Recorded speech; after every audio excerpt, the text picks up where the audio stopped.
देखिए, एक बात मैं कहना चाहूंगा कि सांप्रदायिक आधार के ऊपर आरक्षण देने का कोई प्रावधान संविधान में नहीं है। इस तरह की बात करना असंवैधानिकता है और एक नहीं अनेक बार, एक नहीं अनेक राज्यों के उच्च न्यायालय के द्वारा यह खारिज किया जा चुका है।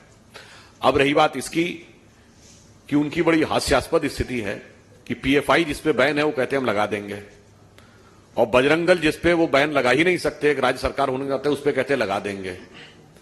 मतलब अब आप सोचिए कि इनकी क्या बात पे भरोसा किया जाए, इस बात की करामात आप समझिए। तभी तो माननीय प्रधानमंत्री जी ने कहा कि इनकी बात की कोई वारंटी नहीं, क्या गारंटी की बात की जाए। मतलब जो हो चुका है वो कर देंगे और जो कर नहीं सकते वो भी कर देंगे।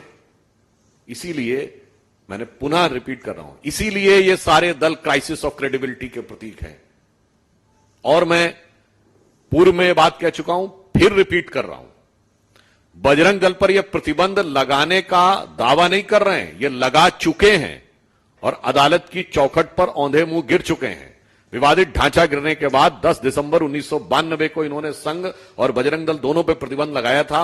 नियमानुसार 90 दिन के अंदर इनको कोर्ट के सामने सारे साक्ष्य एक ट्रिब्यूनल के रूप में प्रस्तुत करने पड़ते हैं, जो ये साबित करने में असफल रहे और 4 जून 1993 को बाहरी ट्रिब्यूनल ने पूरी तरीके से खारिज कर दिया। संघ और बजरंग दल दोनों को आरोप से मुक्त कर दिया और 18 जून की रिपोर्ट पढ़ी है बाहरी ट्रिब्यूनल की, पेज नंबर 71 पे क्लियर कट लिखा कोई एविडेंस ही नहीं था सरकार के पास।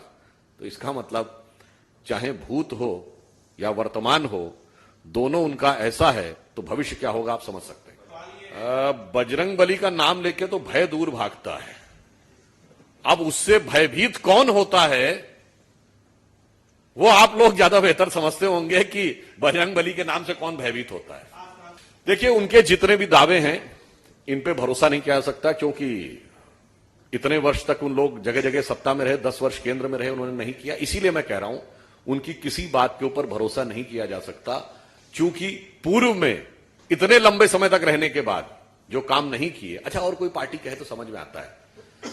ये 55 साल इन्होंने सीधे इनके परिवार ने राज किया है 60 में से, और उसके बाद कहें अब हम ये करके दिखाएंगे, तो यानी आपके पहले नेहरू जी, इंदिरा जी, राजीव जी और फिर आपकी माता जी का डी फैक्टो रूल, और उसके बाद अब आप कहें कि हम करेंगे, तो उसे मतलब शब्दशः न लिया जाए।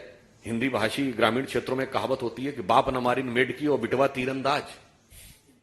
हमसे जुड़े रहने के लिए हमारे YouTube चैनल को सब्सक्राइब करें और नई वीडियो की नोटिफिकेशन के लिए बेल आइकॉन को दबाएं।